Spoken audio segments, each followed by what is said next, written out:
How the Dragon was tricked. Once upon a time there lived a man who had 2 sons. They did not get on at all well together, for the younger was much handsomer than his elder brother, who was very jealous of him. When they grew older, things became worse and worse, and at last one day, as they were walking through a wood, the elder youth seized hold of the other, tied him to a tree, and went on his way, hoping that the boy might starve to death. However, it happened that an old and hunchback shepherd passed the tree with his flock, and seeing the prisoner, he stopped and said to him, "Tell me, son, why are you tied to that tree?" "Because I was crooked," answered the young man, "but it has quite cured me, and now my back is as straight as it can be."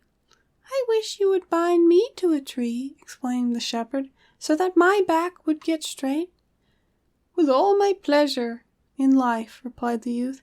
"If you will loosen these cords, I will tie you up with them as firmly as I can."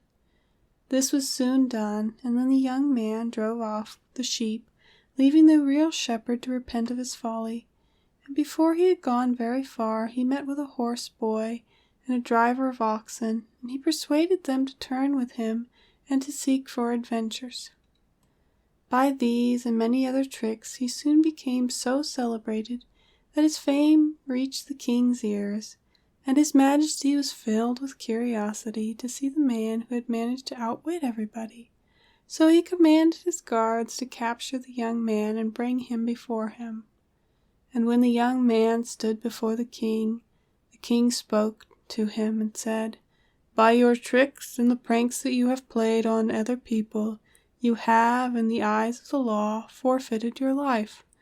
But on one condition I will spare you, and that is, if you will bring me the flying horse that belongs to the great dragon. Fail in this, and you shall be hewed in 1,000 pieces."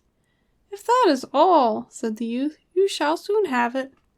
So he went out and made his way straight to the stable where the flying horse was tethered. He stretched his hand cautiously out to seize the bridle, when the horse suddenly began to neigh as loud as he could.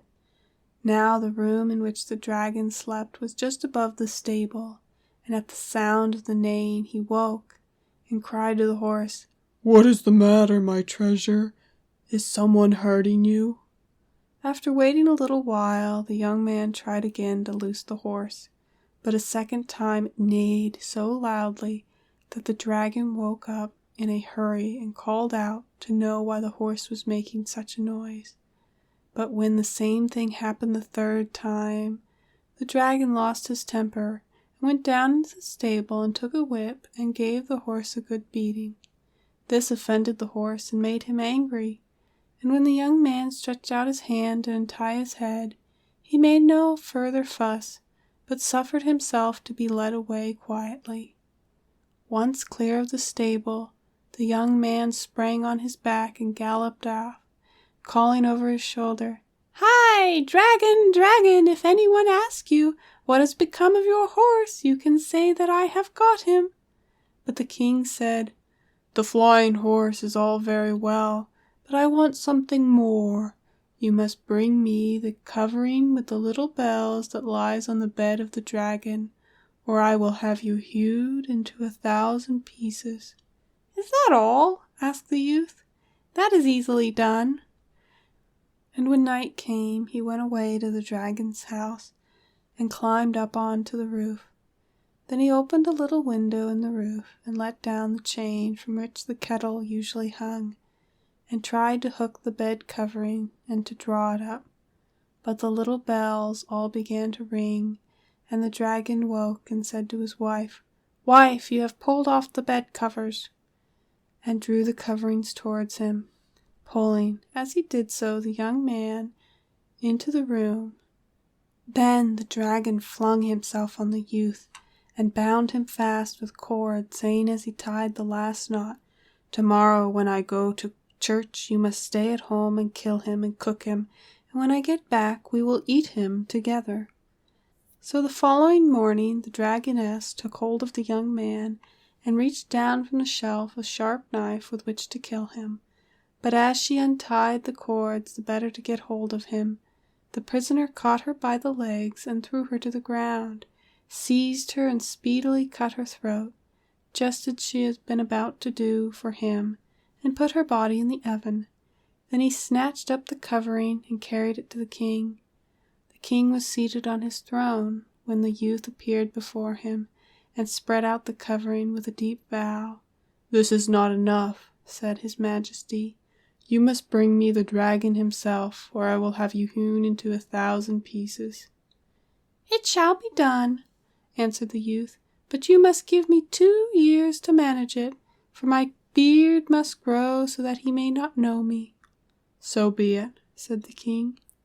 The first thing the young man did when his beard was grown was to take the road to the dragon's house, and on the way he met a beggar, whom he persuaded to change clothes with him, and in the beggar's garments he went fearlessly forth to the dragon.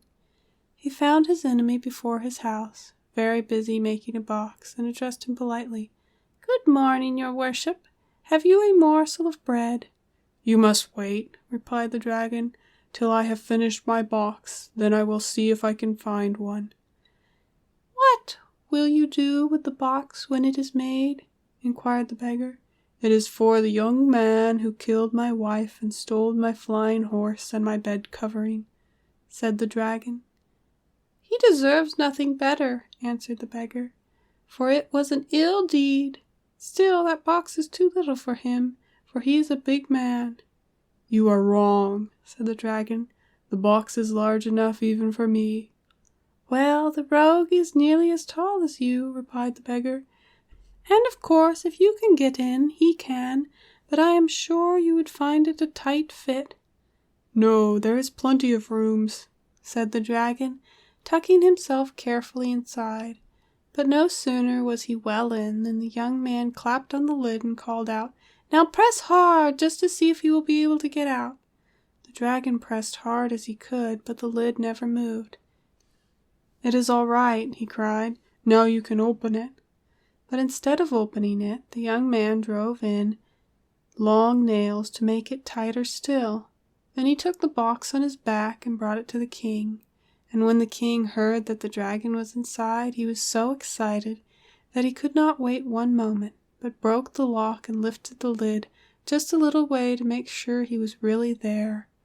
He was careful not to leave enough space for the dragon to jump out, but unluckily there was just room for his great mouth, and with one snap the king vanished down his wide red jaws. Then the young man married the king's daughter and ruled over the land. But what he did with the dragon, no one knows.